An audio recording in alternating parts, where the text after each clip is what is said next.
আমার আজকের গল্প বৃষ্টির ঠিকানা। লেখক মুহাম্মদ জাফর ইকবাল। মিসেস হেনরিকসন। জ্যামিতিক ক্লাসটাকে টুম্পার সবচেয়ে বেশি খারাপ লাগে। ক্লাসটা পড়ান মিস্টার কিনবারো, তবে ক্লাসের সবাই তাকে ডাকে মিস্টার ক্যাঙ্গারু। সত্যি সত্যি মিস্টার কিনবারোর মাঝে একটা ক্যাঙ্গারু ক্যাঙ্গারু ভাব আছে। মানুষটা কেমন জানি লাফিয়ে লাফিয়ে হাঁটেন। ক্লাসের ভেতর কথা বলতে বলতে তাদের কান একেবারে ঝালাপালা করে দেন, কিন্তু কি নিয়ে কথা বলেন তারা কেউ কিছু বোঝে না।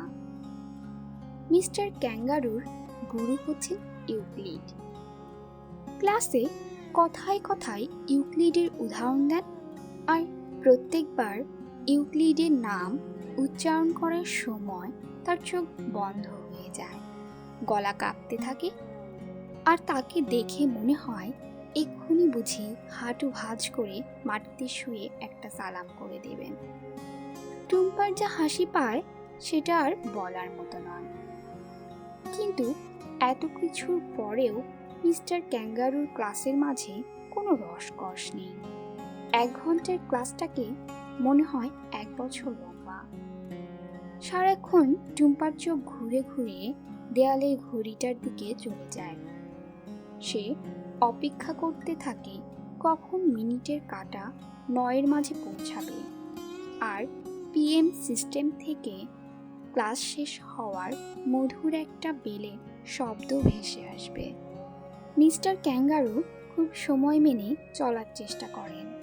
ক্লাসের সবাই দেখেছে মানুষটা ক্লাস শুরু হওয়ার 2-1 মিনিট আগে এসে দরজার পাশে দাঁড়িয়ে থাকেন।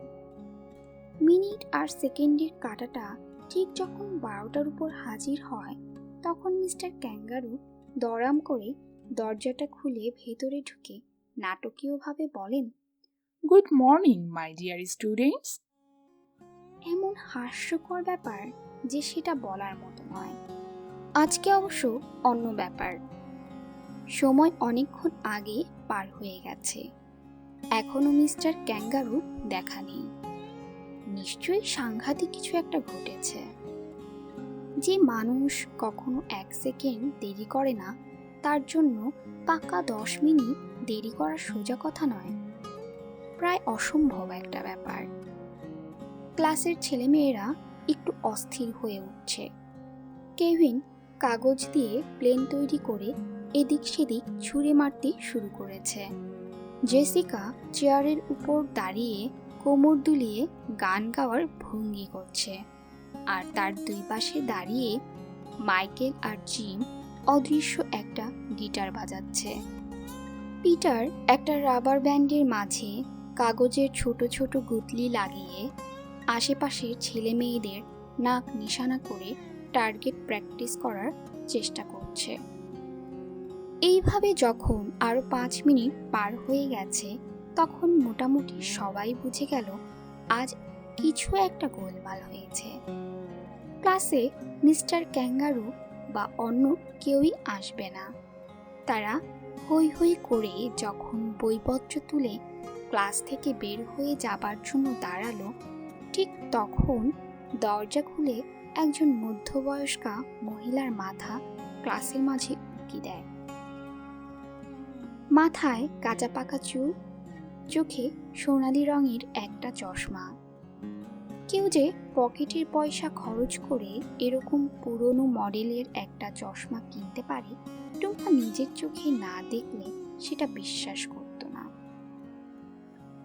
চশমাটা নিশ্চয়ই ওই মহিলার খুব প্রিয়, কারণ সেটা কটকটে হলুদ রঙের একটা স্ট্র্যাপ দিয়ে বাঁধা, যেন নাকের ডগা থেকে লাফিয়ে সেটা বের হয়ে চলে যেতে না পারে। মহিলাটি ক্লাসের ভেতরে এক নজর দেখে খানিকটা অপ্রস্তুত ভঙ্গিতে ভেতরে ঢুকলেন। তাকে দেখে সবাই বুঝে গেল আজকে মিস্টার ক্যাঙ্গারু আসছেন না, তার বদলে এই মহিলা হবেন তাদের সাবস্টিটিউট টিচার। সাবস্টিটিউট টিচার মানেই হচ্ছে সময় নষ্ট, তাই সবাই নাকের ভেতর দিয়ে হুশ করে একটা লম্বা নিঃশ্বাস ফেলে নিজেদের চেয়ার টেবিলে বসতে শুরু করলো। মধ্যবয়স্কা মহিলাটি ক্লাসের ভেতর ঢুকে টেবিলের উপর তার হাতের কাগজগুলো রেখে সবাইকে নিজের চেয়ার টেবিলে বসে যাবার সময় দিলেন। তারপর সবার দিকে তাকিয়ে একটু হাসার চেষ্টা করলেন। মানুষ নার্ভাস হলে সবসময় একটু হাসার চেষ্টা করে, কিন্তু এই মহিলাটিকে একটু নার্ভাস মনে হলো না। মহিলাটি চশমার উপর দিয়ে ক্লাসের সবার দিকে তাকিয়ে বললেন, আমি ক্রিস্টিনা হেনরিকসন। তোমরা এতক্ষণে নিশ্চয়ই বুঝে গেছো আমি তোমাদের সাবস্টিটিউট টিচার। ক্লাসের ছেলেমেয়েরা কেউ জোরে, কেউ আস্তে মাথা নাড়ল, কেউ গলা দিয়ে, কেউ নাক দিয়ে একরকম শব্দ বের করলো। তবে সবার চোখে মুখেই এক ধরনের হাল ছেড়ে দেবার মতো ভঙ্গি। মিস্টার ক্যাঙ্গারু তাদের নিয়মিত টিচার, তার ক্লাসেই সবার নিঃশ্বাস বন্ধ হয়ে যায়। আর সোনালি রঙের চশমা পরা এই সাবস্টিটিউট টিচারের ক্লাসে কি হবে সেটা আন্দাজ করা মোটেই কঠিন নয়। মিসেস হেনরিকসন পুরো ক্লাসের দিকে এক নজর তাকিয়ে বললেন, মজাটা কি হয়েছে শোনো। মজার কথা শুনে ক্লাসের সবাই অবশ্যই নড়ে চড়ে বসে মিসেস হেনরিকসনের দিকে তাকালো। মিসেস হেনরিকসন বললেন, আজকে তোমাদের দরকার একজন জ্যামিতিক টিচার, কিন্তু আমি হচ্ছি ভূগোলের টিচার। এর ভেতরে মজার বিষয়টা কি কেউ ধরতে পারল না। একজন ইতস্তত করে জিজ্ঞেস করলো, তাহলে তোমাকে এনেছে কেন? জিওমেট্রির টিচার আনতে গিয়ে ভুল করে জিওগ্রাফি টিচার নিয়ে চলে এসেছে। কথাটা শেষ করে মিসেস হেনরিকসন হি হি করে হাসতে শুরু করলেন। কথাটা এমন কিছু হাসির কথা নয়, কিন্তু মিসেস হেনরিকসনের একদম বাচ্চাদের মতো হাসি দেখে সবাই তার সাথে হাসতে শুরু করে দিল। মিসেস হেনরিকসন শেষ পর্যন্ত হাসি থামালেন, চোখ মুছে বললেন, এখন বলো তো কি করি? আমি তো তোমাদের জ্যামিতি পড়াতে পারবো না। যদি চেষ্টা করি তাহলে ইউক্লিড তার কবরে ওলট পালট খেতেই থাকবে। জেসিকা বলল, আমাদের একটা গান গিয়ে শোনাও।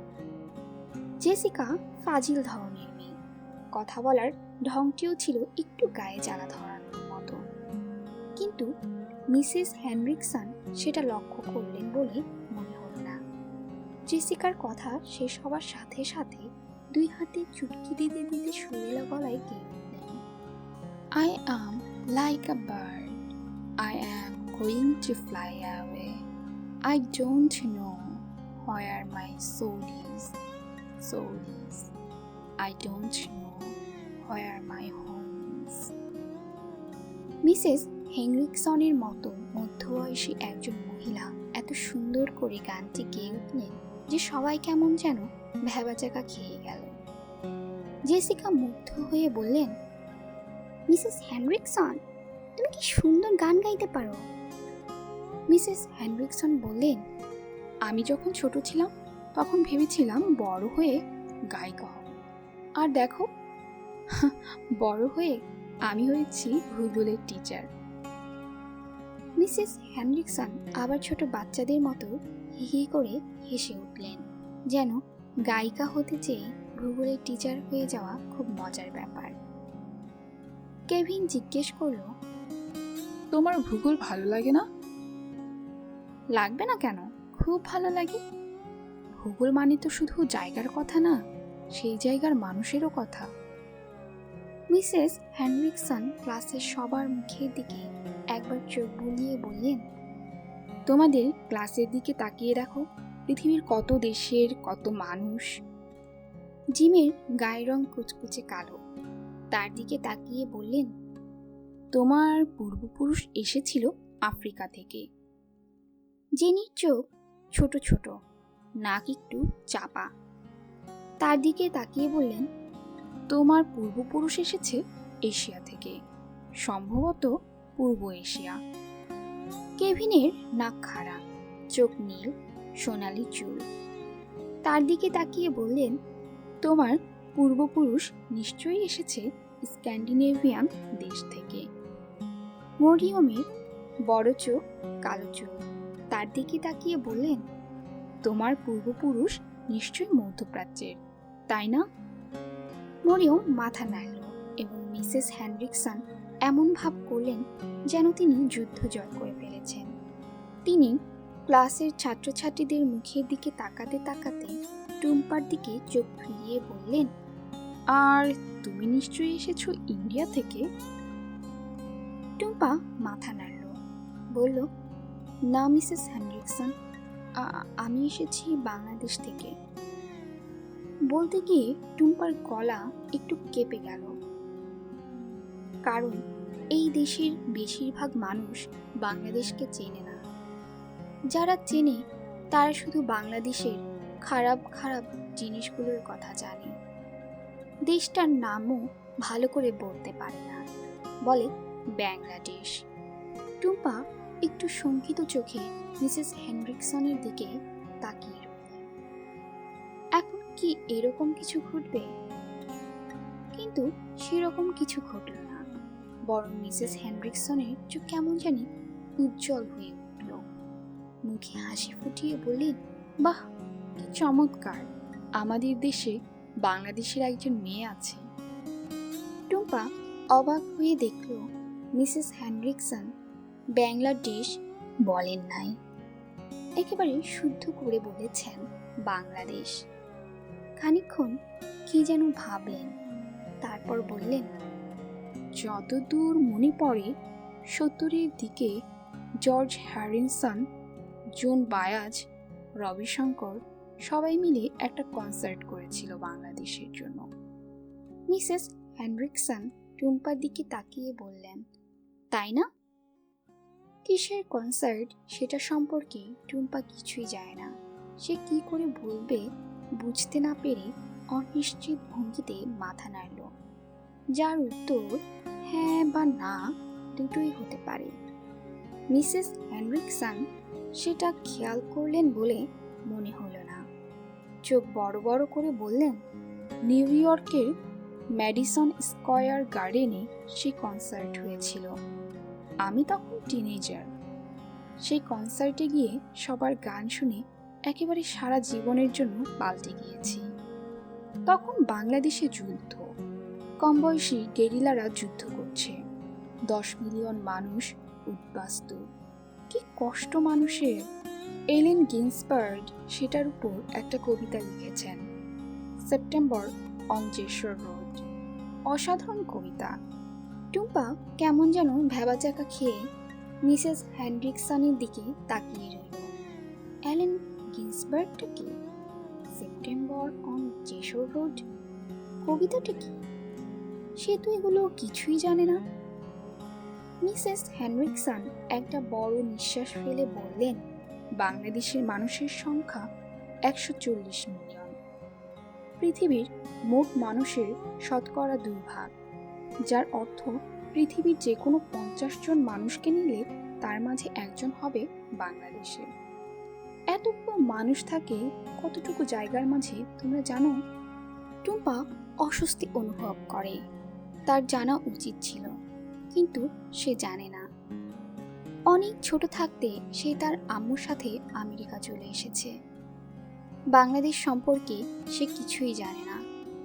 মিসেস হেনরিকসন সেটা নিয়ে মাথা ঘামালেন না, বললেন, বাংলাদেশের সাইজ আমাদের উইসকনসিনের মতো। ক্লাসের সবাই একটা বিস্ময়ের মতো শব্দ করল। মিসেস হেনরিকসন টুম্পার দিকে তাকিয়ে বললেন, তাই না? টুম্পা আবার অনিশ্চিতের মতো মাথা নাড়ল, যার উত্তর হ্যাঁ কিংবা না দুটোই হতে পারে। মিসেস হেনরিকসন আবার একটা বড় নিঃশ্বাস ফেলে বললেন, পশ্চিমা প্রেস সবসময় বাংলাদেশের খারাপ পাবলিসিটি করেছে। তার কারণ তারা আসলে এই জাতিটার শক্তিটা ধরতে পারেনি। জিম জানতে চাইল, সত্যিকারের শক্তিটা কি? বাংলাদেশ হচ্ছে একটা বদ্বীপ, এমন একটা জায়গা যেখানে প্রায় প্রত্যেক বছর একটা বন্যা না হয় একটা ঘূর্ণিঝড় হয়। তারা যেরকম বন্যা আর ঘূর্ণিঝড়ের মাঝে টিকে থাকে, আমরা সেটা কল্পনাও করতে পারবো না। প্রকৃতি তাদের শুইয়ে দেবার চেষ্টা করে, তারা আবার মাথা তুলে দাঁড়ায়। ফ্যান্টাস্টিক! আমাদের একটা মাত্র ঘূর্ণিঝড় হয়েছিল, ক্যাটারিনা। তখন আমাদের কি অবস্থা হয়েছিল মনে আছে? সবাই মাথা নাড়ল। তাদের মনে আছে। মিসেস হেনরিকসনের হঠাৎ করে কিছু একটা মনে পড়ল। চোখ বড় বড় করে বললেন, তোমরা সবাই নিশ্চয়ই এই বছরের নোবেল পুরস্কারের কথা শুনেছ। শান্তির জন্য নোবেল পুরস্কার পেয়েছে বাংলাদেশের একজন। টুম্পা এবারে মাথা নাড়ল।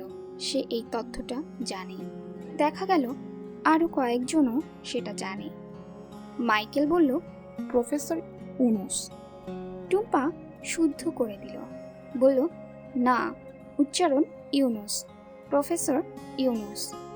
মিসেস হেনরিকসন বললেন, দারিদ্র্য কিভাবে দূর করা যায় তার উপর অসাধারণ কাজ করেছেন প্রফেসর ইউনুস। তোমাদের সবারই সেটা জানা দরকার। আমাদের দেশে এত সম্পদ, তারপরেও এখানে অনেক গরিব মানুষ আছে। এটা ঠিক না। জাতি হিসেবে এটা আমাদের ব্যর্থতা, খুব বড় ব্যর্থতা। মিসেস হেনরিকসন এমনভাবে মাথা নাড়লেন যেন এই পুরো ব্যর্থতাটা তার নিজেরই। তিনি নিজেই যেন এই দোষটা করে ফেলেছেন। বাংলাদেশের এত প্রশংসা করার পর নিজের দেশের ব্যর্থতার কথা বলা হচ্ছে দেখে কেভিনের মনে হলো একটু রাগ হলো। সে গম্ভীর গলায় বলল, আমাদের অনেক সাফল্য আছে মিসেস হেনরিকসন। মিসেস হেনরিকসন খুব সুন্দর করে হাসলেন, বললেন, অবশ্যই আছে, 100 বার আছে।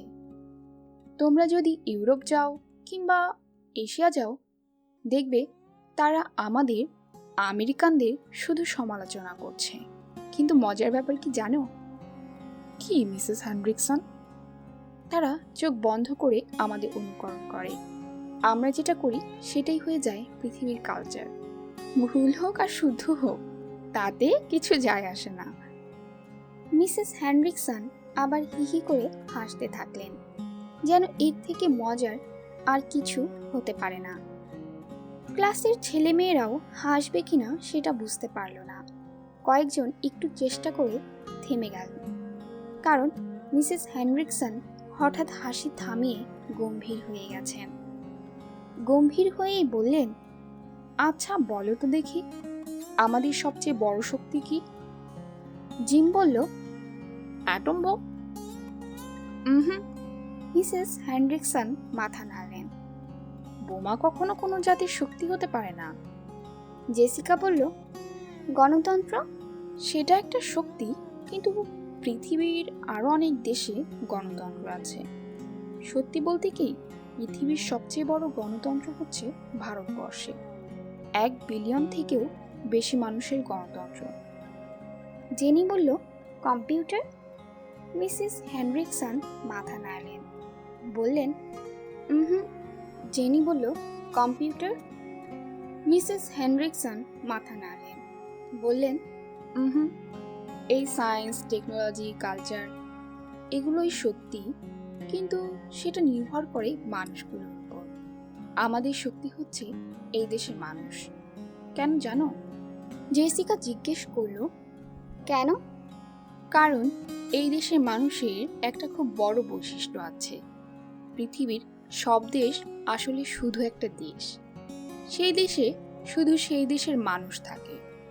জার্মানিতে থাকে জার্মানরা, ফ্রান্সে থাকে ফ্রেঞ্চরা, ইন্ডিয়াতে থাকে ইন্ডিয়ানরা, চায়নাতে থাকে চাইনিজরা, শুধু আমেরিকাতে থাকে সব দেশের মানুষ।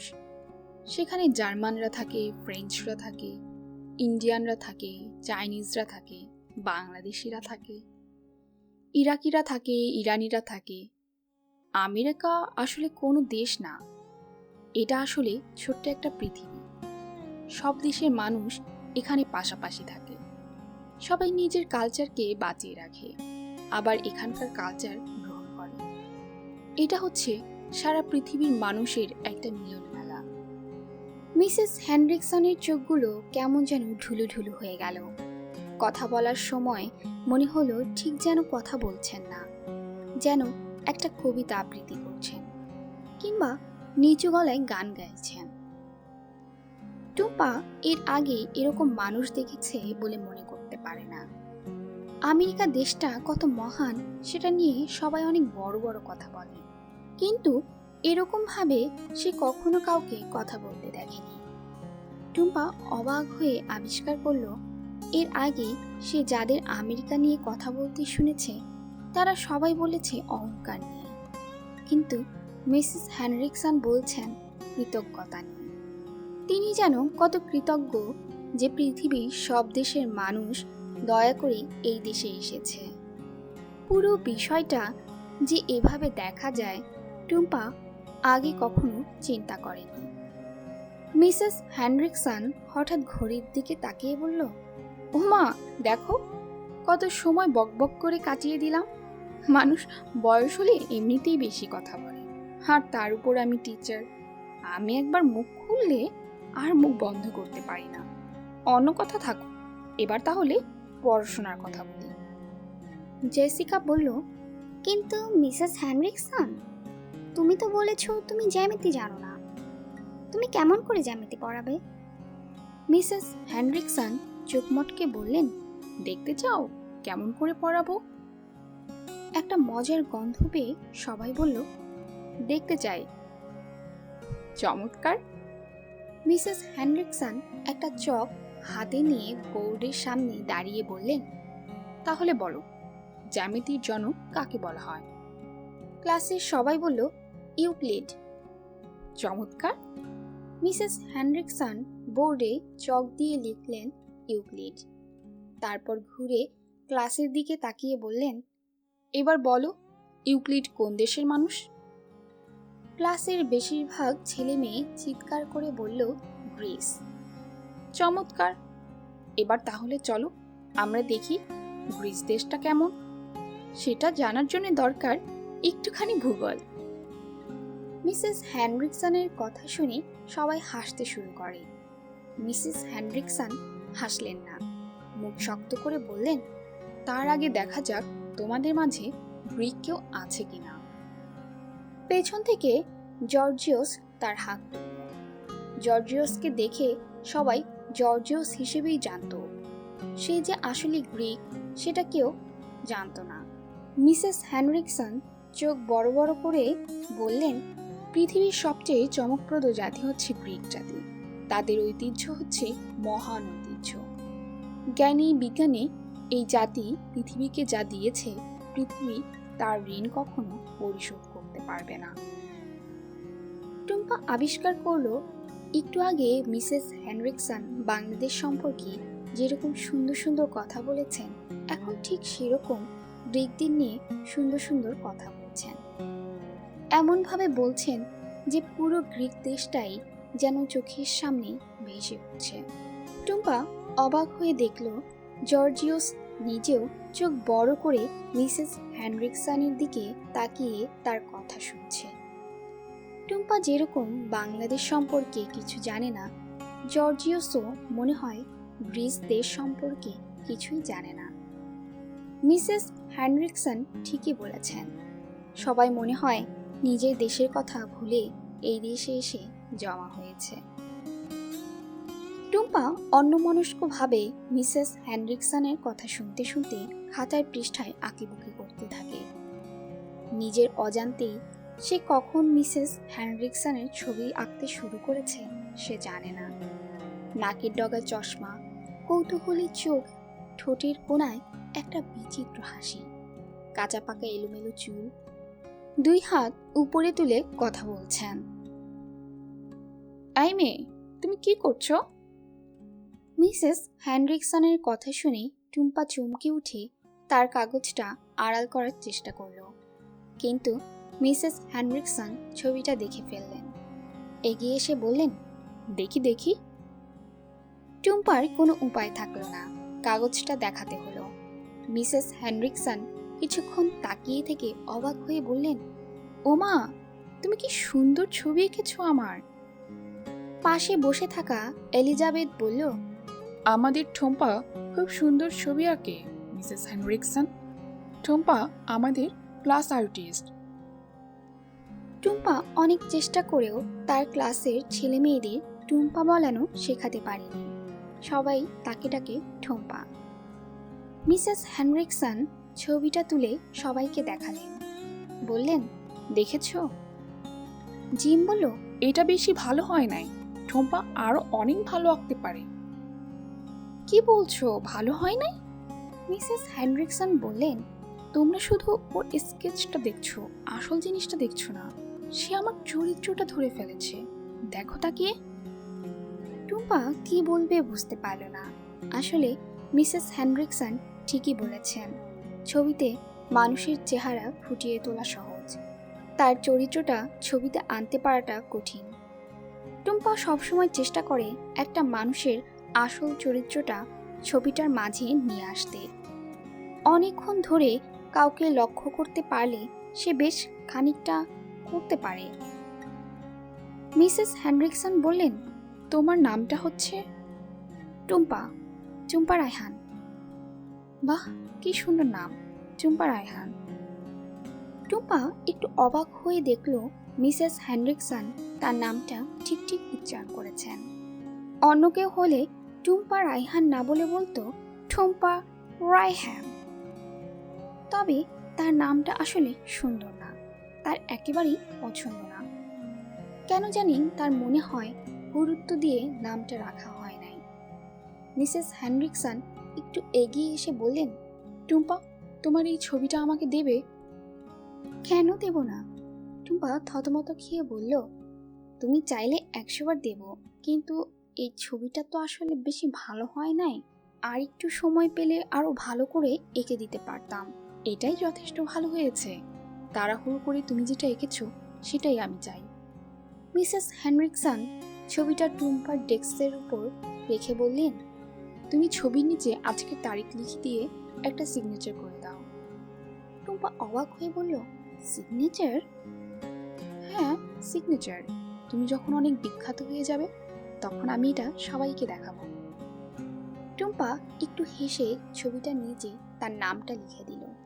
মিসেস হেনরিকসন তখন সেটা নিয়ে বললেন, thank you Tumpa, thank you very much. তারপর এক ধরনের মুগ্ধ বিস্ময় নিয়ে ছবিটার দিকে তাকিয়ে রইলেন। নতুন বাবা। স্কুল বাসে টুম্পার পাশে বসেছে জেসিকা। একটা বড় চকলেটের বার চিবাতে চিবাতে বলল, শুক্রবার সন্ধ্যাবেলা কি করছো? শুক্রবার সন্ধ্যাবেলা টুম্পা সে কিছুই করছে না, কিন্তু কথাটা সে বলতে পারল না, কারণ তাকে বাসা থেকে এই আমেরিকান বন্ধুদের সাথে কোথাও যেতে দেবে না। টুম্পা সরল মুখ রেখে বলল, শুক্রবার বাসায় একটা পার্টি আছে, বাসায় থাকতে হবে। ও, আমরা সিনেমা দেখতে যাব, জনি ডেপের নতুন মুভিটা রিলিজ হয়েছে, আমি মিস করব। টুম্পা লম্বা একটা নিঃশ্বাস ফেলল। জনি ডেপ তার খুব পছন্দের অভিনেতা। সামনের উইকেন্ডে আমরা শহরে যাব, তখন চলো আমাদের সাথে। হ্যাঁ, টুম্পা উজ্জ্বল মুখে বলল, তখন যাব তোমাদের সাথে, অনেক মজা হবে। টুম্পা খুব ভালো করে জানে সামনের উইকেন্ডে যখন যাবার সময় হবে তখন তাকে যেতে না পারার জন্য আরেকটা কৈফিয়ত খুঁজে বের করতে হবে। অনেক সোজা হতো সে যদি সবাইকে সত্যি কথাটা বলে দিতে পারত, তাহলে তাকে এই যন্ত্রণার ভেতর দিয়ে যেতে হতো না। কিন্তু টুম্পা কাউকে বলতে পারে না, তার বাবা মা তাকে বিশ্বাস করে কোথাও যেতে দেয় না বলতেই তার খুব লজ্জা হয়। বাস থেকে জেসিকা নেমে যাবার পর টুম্পা বাসের জানালা দিয়ে বাইরে তাকিয়ে রইল। শহর ঘুরে ঘুরে একেবারে শহরের শেষ মাথায় তাদের বাসা। প্রত্যেক দিনই তাকে অনেকক্ষণ বাসে সময় কাটাতে হয়, তার ভালোই লাগে। তাড়াতাড়ি বাসায় গিয়ে কি করবে?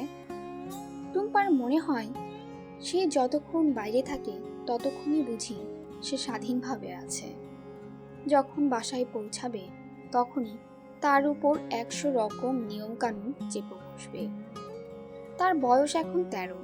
এই বয়সের ছেলে মেয়েদের জন্য এখানে কত কি করার আছে, তার কিছুই সে করতে পারে না।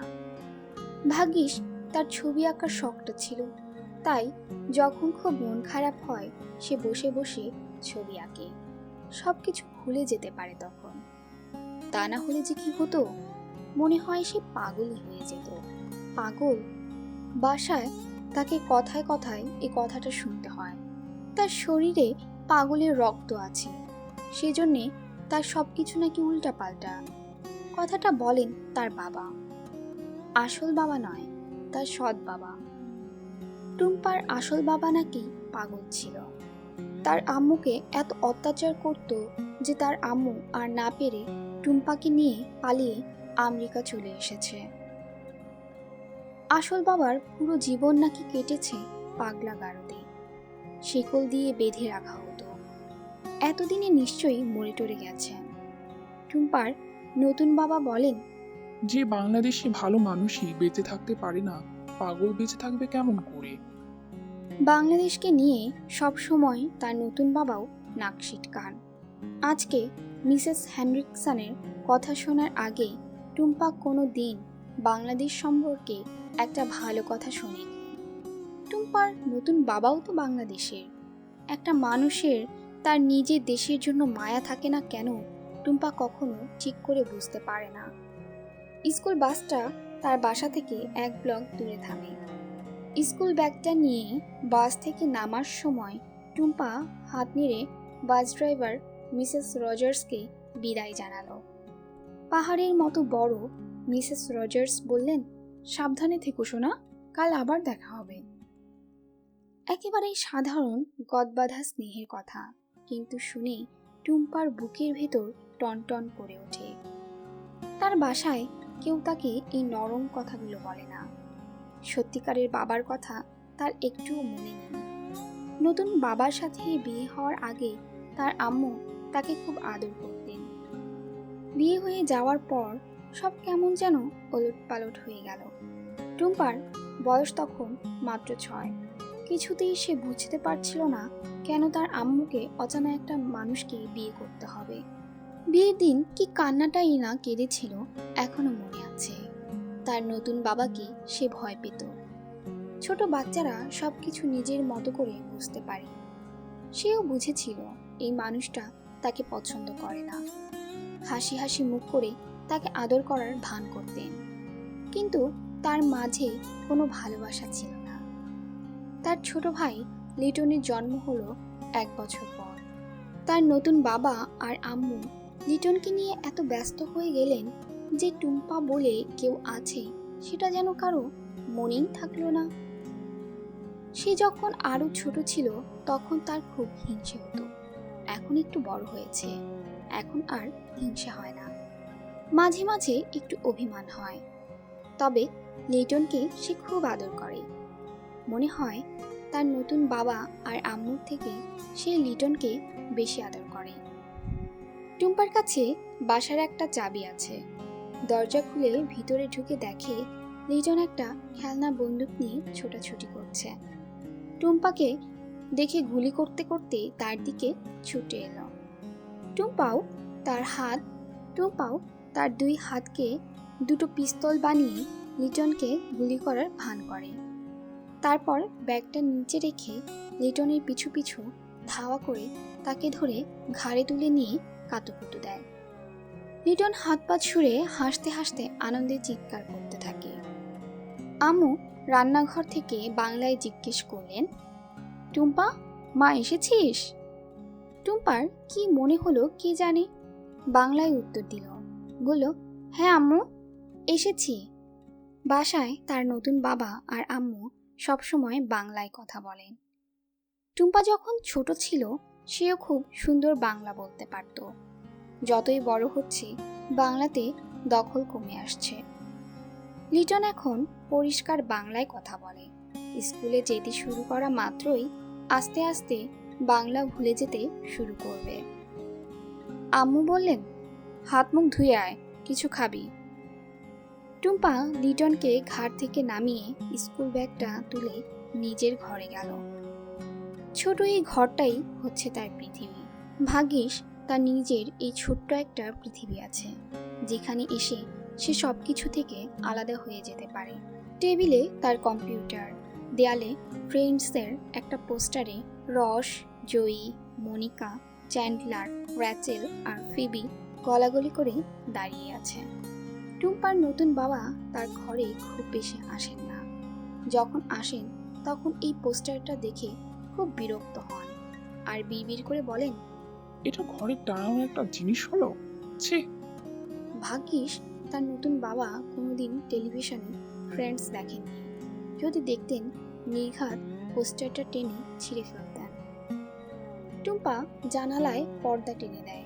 পেছনে একটা ছোট বনের মতো, সেখানে অনেকগুলো পাইন গাছ জড়াজড়ি করে দাঁড়িয়ে আছে। এই জানালার পাশে দাঁড়িয়ে বাইরে তাকিয়ে থাকতে টুম্পার খুব ভালো লাগে। তার কাছে সবচেয়ে সুন্দর লাগে যখন তুষারের সবকিছু ঢেকে যায়। পৃথিবীতে কি এর চাইতে সুন্দর কোনো দৃশ্য আছে? টুম্পা বাথরুমে গিয়ে হাত মুখ ধুয়ে নিচে আসে। আম্মু রান্নাঘরের ছোট টেবিলে এক স্লাইস পিৎজা গরম করে রেখেছেন।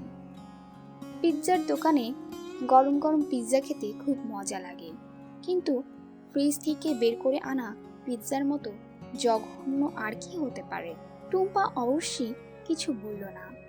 ফ্রিজ থেকে কোকের বোতল বের করে এক গ্লাস কোক নিয়ে পিৎজার স্লাইসটা খেতে থাকে।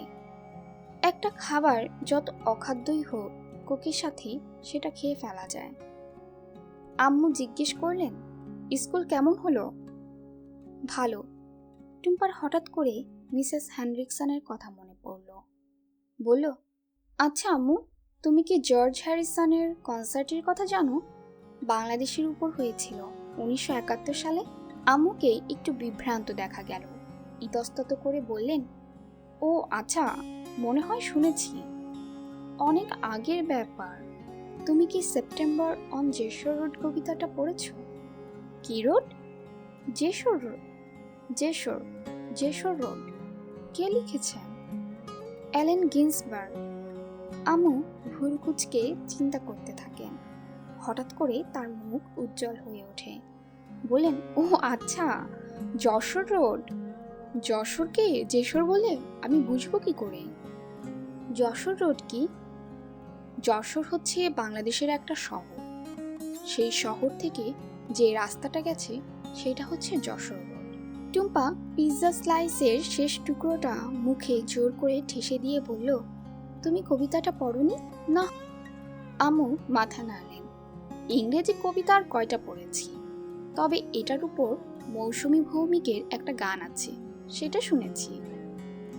বাসায় আছে সেটা আম্মু? থাকার কথা, খুঁজে দেখ।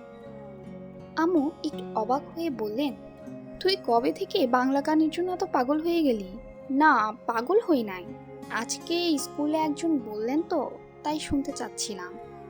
কি বলেছে? বাংলাদেশের কথা। আমেরিকান মানুষ? টুম্পা মাথা নাড়ল, বলল, হ্যাঁ, মিসেস হ্যানরিকসন, আমাদের সাবস্টিটিউট টিচার।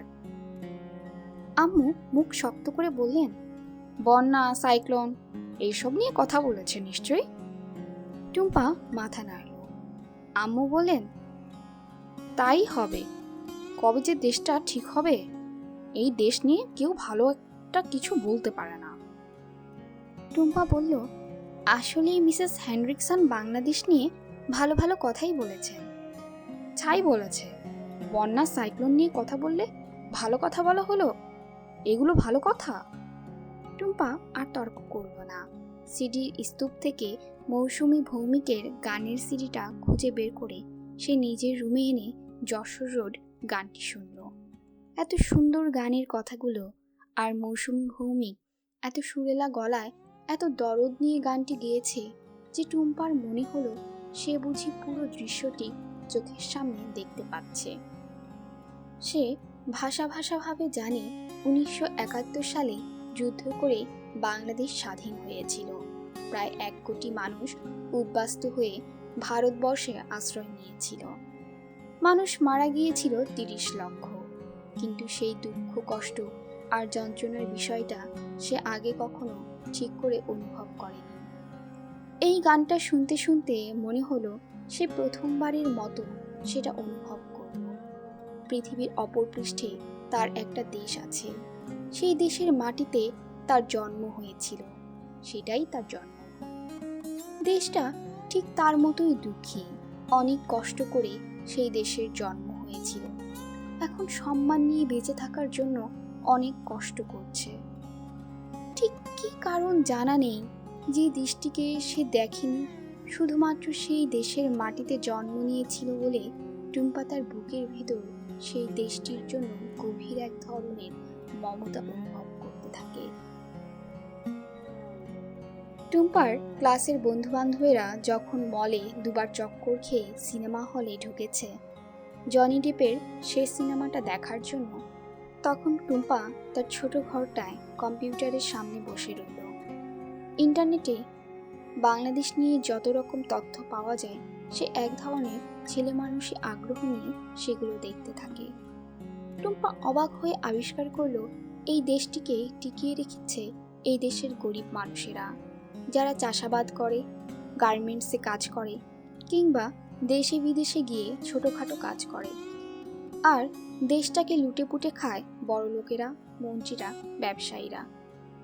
এত কষ্টের দেশটিকে টিকিয়ে রাখছে গরিব মানুষেরা আর লুটেপুটে খাচ্ছে বড় লোকেরা, সেটা পড়েই টুম্পার রক্ত কেমন যেন গরম হয়ে উঠতে থাকে।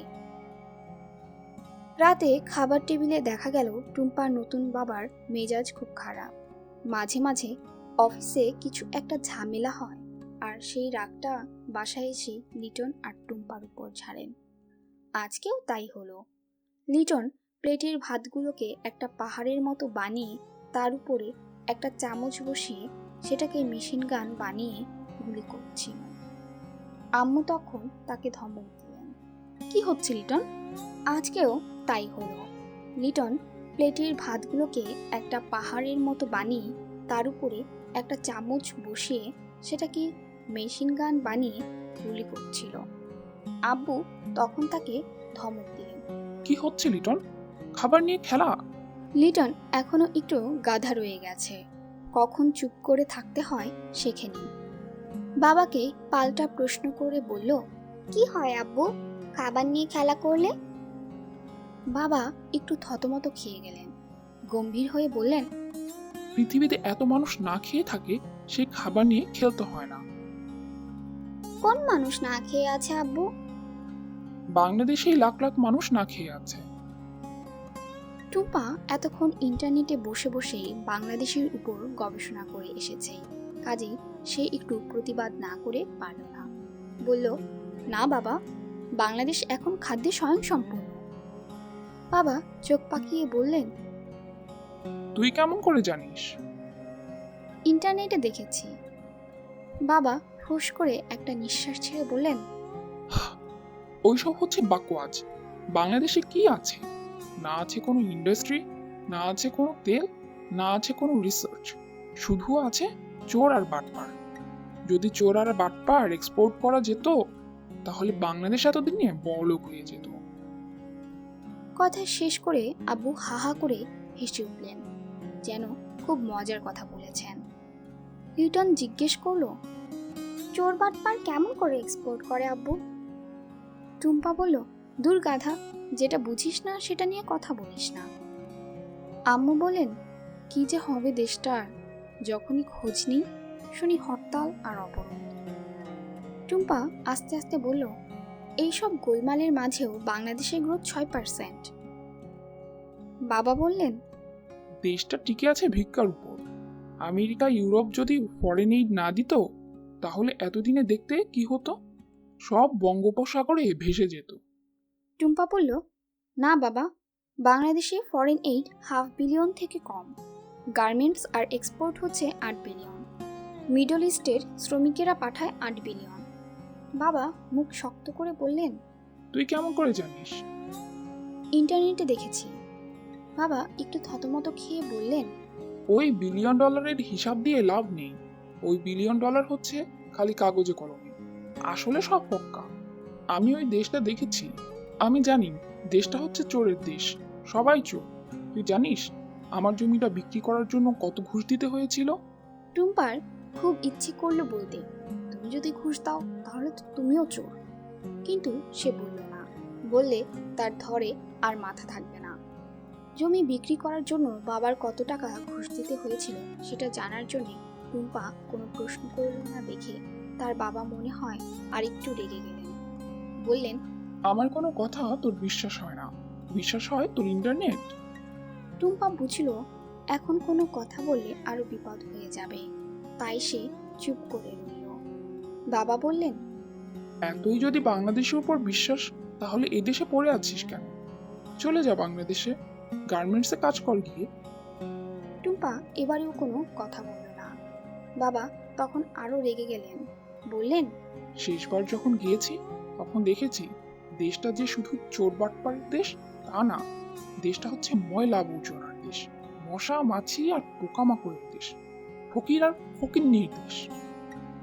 টুম্পার ঠিক কি হলো কে জানে, সে ফিসফিস করে বলল, আমার খুব বাংলাদেশে যেতে ইচ্ছে করে। বাবা অবাক হয়ে বললেন, কি বললি? টুম্পা মুখ তুলে একবার তার বাবা আরেকবার তার আম্মুর দিকে তাকিয়ে বলল, আমার খুব বাংলাদেশে যেতে ইচ্ছে করে। কিছু না বুঝে লিটনও বলল, আমারও যেতে ইচ্ছে করে। আব্বু চোখ পাকিয়ে লিটনের দিকে তাকালেন। লিটন সাথে সাথে বলল, ডিজনিল্যান্ডেও যেতে ইচ্ছে করে। বাবা খাওয়া থামিয়ে টুম্পাকে জিজ্ঞেস করলেন, তোর কেন বাংলাদেশে যেতে ইচ্ছে করে? দেখতে। কি দেখতে? সবকিছু। একটু থেমে বলল, বাংলাদেশে নাকি খুব সুন্দর বৃষ্টি হয়, পৃথিবীর মাঝে সবচেয়ে সুন্দর। বাবা জোর করে একটু হাসার মতো শব্দ করলেন, তারপর আম্মুর মুখের দিকে তাকিয়ে বললেন, তোমার মেয়ের কথা শোনো, সে নাকি বৃষ্টি দেখতে যাবে বাংলাদেশে। মাথা খারাপ আর কাকে বলে। আম্মু বললেন, নিজের দেশ দেখার শখ তো থাকতেই পারে। বাবা বললেন, না, নিজের দেশটা যদি হয় বাংলাদেশ, তাহলে সেই শখ থাকে তো শুধু পাগলের। বাবা হঠাৎ করে থেমে গেলেন, তারপর কিছু একটা মনে পড়েছে সেরকম ভান করে বললেন, হয়তো সেটাই ঘটেছে। হাজার হলেও বাপের রক্ত আছে শরীরে, পাগলামির বীজ তো আসতে হবে কোথা থেকে। খুব বড় ধরনের রসিকতা হয়েছে এমন ভান করে আব্বু হা হা করে হাসতে লাগলেন, নির্মম আনন্দহীন হাসি। টুম্পা মাথা নিচু করে খাওয়ার ভান করতে থাকে। লিটন টুম্পার হাত ধরে বলল, পাগলামির বীজ মানে কি আপু?